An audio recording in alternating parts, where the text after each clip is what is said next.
Yo yo yo, salut les turfeuses, salut les turfeurs, bienvenue pour un nouveau pronostic de Benoît Requin. Ok, place au pronostic du quintet du mardi 23 avril, direction Compiègne pour le prix Gaston Branner. Et 3600 mètres, 16 partants en réunion, une course, une indice de confiance, 1 sur 5 seulement.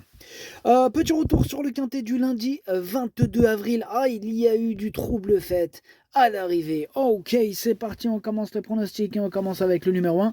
Elle a du chic et on écoute l'entraîneur Florian Belmer. Elle a du chic, n'a pas beaucoup de métier. Dernièrement, à Compiègne, elle aurait couru elle courait pour la première fois sous mon entraînement et on a vu les réglages qu'il fallait faire. Elle a progressé sur sa course de rentrée, mais il faut la juger pour la suite du programme. Ouais, en tout cas, moi, ce numéro 1, je ne l'ai pas retenu, j'en ai tout simplement préféré d'autres. On passe au numéro 2, Caliandra, et on n'aura pas les commentaires de l'entraîneur, c'est Robert Collet qui est parti pêcher avec Jean-Philippe Dubois et le grand spécialiste de la pêche, Yannick Foin. Tous les trois, amusez-vous bien. Alors, ce numéro 2, lui, par contre, fait partie de mes préférés, j'y crois. Je pense qu'il peut frapper un grand coup, raison pour laquelle je l'ai mis troisième. On enchaîne avec le numéro 3, Hasta la Vista, et on écoute Michael Serror. Hasta la Vista va tenter de confirmer malgré pas mal de changements. Il a été pénalisé au poids, découvre l'hippodrome et la piste va être plus ferme. C'est ce dernier paramètre que je redoute le plus. Néanmoins, il progresse et je pense qu'il devrait bien courir. Alors, à l'image du numéro 2, ce numéro 3 me plaît beaucoup. Il va en faire souffrir plus d'un sur sa route. Attention à lui, moi je l'ai mis deuxième. On passe au numéro 4, Tiponche des îles. Tiponche, pardon, Tiponche des îles. Et on écoute Augustin Adeline de Bois-Brunet. Tiponche des îles va très bien, cependant j'ai dû sauter un engagement, il peut me manquer un peu d'exercice. La dernière fois, cela s'est mal déroulé et je reste persuadé qu'il aurait pu prétendre à un meilleur classement. Il est nanti d'une valeur qui lui correspond et avec un bon parcours, je ne serais pas surpris de le voir terminer à l'arrivée. C'est un poulain à suivre. Ouais, et un poulain qui me prend la tête parce que j'ai pas pu le retenir. Et c'est lui mon gros regret et c'est lui mon cheval de complément en cas de partant. Attention, possible cassage en vue. On passe au numéro 5, Mohican, et on écoute David Windriff. Mohican a de la personnalité, il faut que tout se passe bien. Bon, malgré tout, il n'a pas si mal couru que cela et a progressé là-dessus. Il y a un point d'interrogation concernant l'hippodrome, mais il a déjà montré de la qualité et il s'adapte au tracé. Et s'il s'adapte au tracé, il peut faire l'arrivée.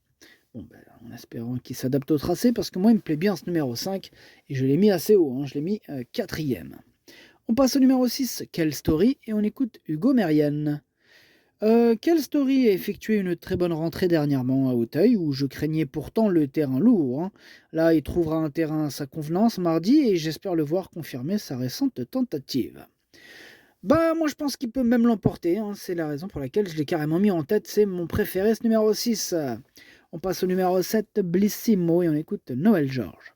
Blissimo s'est montré assez frais pour sa rentrée à Auteuil. Là, il a progressé sur cette sortie. J'espère qu'il n'en fera pas trop cette fois et qu'il pourra lutter pour une place. Ah, c'est un regret ce numéro 7, c'est mon deuxième cheval de complément en cas de nous partons, attention. On passe au numéro 8, Magma d'Hauteville, et on écoute Donatien, Sourdeau de Beauregard. Magma d'Hauteville est une pouliche sur la montante qui accuse des progrès au fil de ses sorties. En dernier lieu, elle découvrait Compiègne et je trouve qu'elle a eu un bon comportement. Dès lors, je le ramène cette fois pour voir si elle peut être, si elle peut être compétitive dans les handicaps. Elle évolue bien et découvrira un terrain plus porteur. Si elle s'y adapte, elle devrait bien courir. Elle devrait bien courir, on lui dit Donatien Sourdeau de Beauregard. Alors, ce numéro 8, moi, il me plaît bien, je l'ai mis sixième. On enchaîne avec le numéro 9, Attaque Massive, et on écoute Jérôme Delaunay. Attaque Massive ne cesse de progresser, ses deux derniers parcours sont bons et il évolue dans le bon sens. Le programme nous amène à Compiègne, mais cela ne devrait pas le gêner. Par contre, je vais lui ôter les œillères australiennes car maintenant il est bien à son boulot, bien situé, il faut tenter à ce niveau. J'espère le voir terminer à l'arrivée. Eh bien, ce numéro 9, lui aussi me plaît bien et j'y crois et je l'ai mis 5e. On passe au numéro 10, c'est Kamjin et on écoute Mademoiselle Giada Menato. Kamjin a progressé sur sa dernière tentative. J'aurais préféré qu'il y ait plus de rythme dernièrement car c'est un poulain qui va tout le temps. Je pense qu'il a besoin de courir pour gagner en maturité et s'endurcir, mais il est bien. Il va découvrir Compiègne, mais je pense que ce tracé va lui plaire. Bien, si elle le pense, mademoiselle Giada Menato, pourquoi pas. En tout cas, mon numéro 10, j'ai pas pu le retenir, on peut pas tous les mettre, mais c'est lui le chef et le capitaine de ma petite liste des possibles casseurs de tickets repérés. Attention.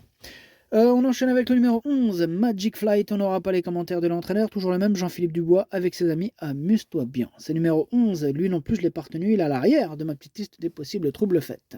On reste toujours sur la liste, d'ailleurs avec la même entraîneuse, mademoiselle Giada Menato. Du coup la pauvre, je l'ai totalement mis pas sur la touche, mais sur la liste. Cœur Étincelle est un poulain que j'estimais beaucoup l'an passé. Il a réalisé de bonnes courses à Auteuil. Il faut oublier sa rentrée. Je lui ai fait des tests après cette course et il était malade. Tout est revenu dans l'ordre, il a bien travaillé, mais c'est un peu comme s'il fallait une nouvelle course de rentrée, comme s'il faisait une nouvelle course de rentrée. Il préfère aussi les terrains un peu moins souples, contrairement à Kamjin. Eh bien moi, ce numéro 12, comme je vous ai dit, il est en plein milieu de ma petite liste des possibles troubles faits, et on clôture du coup ainsi cette liste des casseurs de tickets repérés. On passe au numéro 13, Slinky Malinky, on n'écoute personne, c'est Yannick Foin l'entraîneur, comme on l'a dit tout à l'heure, et comme d'hab d'ailleurs, il est parti pêcher avec ses amis, amuse-toi bien. Alors ce numéro 13, il me plaît bien, en plus il devrait avoir une petite cote sympathique, c'est la plus grosse cote de mon pronostic je pense, en tout cas voilà, je l'ai gardé en bout de combinaison, il peut faire mal à belle cote. On passe au numéro 14, For Friendship, et on écoute Michael Serra. For Friendship met du temps à sortir de l'hiver, il n'a pas encore un joli poil et il est peut-être à court de conditions. Maintenant, il prend le programme comme il vient et il faut courir. Cette course va me servir à l'avancée.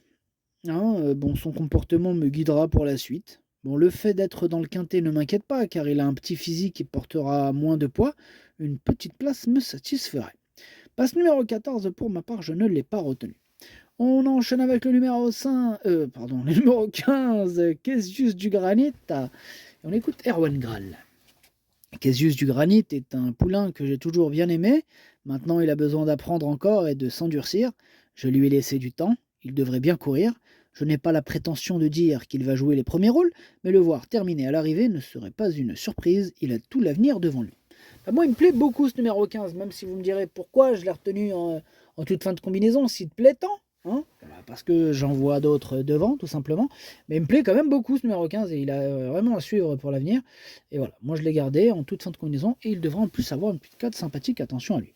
Et on termine avec le numéro 16, King Saint, et on écoute Sylvain Déez.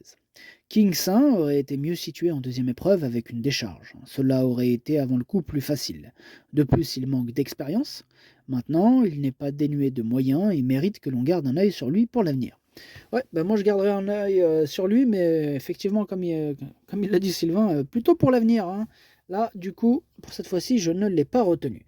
Le pronostic, ça donne 6, 3, 2, 5, 9, 8, 13 et 15. Merci d'avoir suivi cette vidéo. N'hésitez pas à mettre un pouce bleu si la vidéo vous a plu. Pour accéder à tous mes tickets pour la course du quintet, rendez-vous directement en description de la vidéo. À jouer avec modération. Bonne chance. Chopez-le moi. Ciao.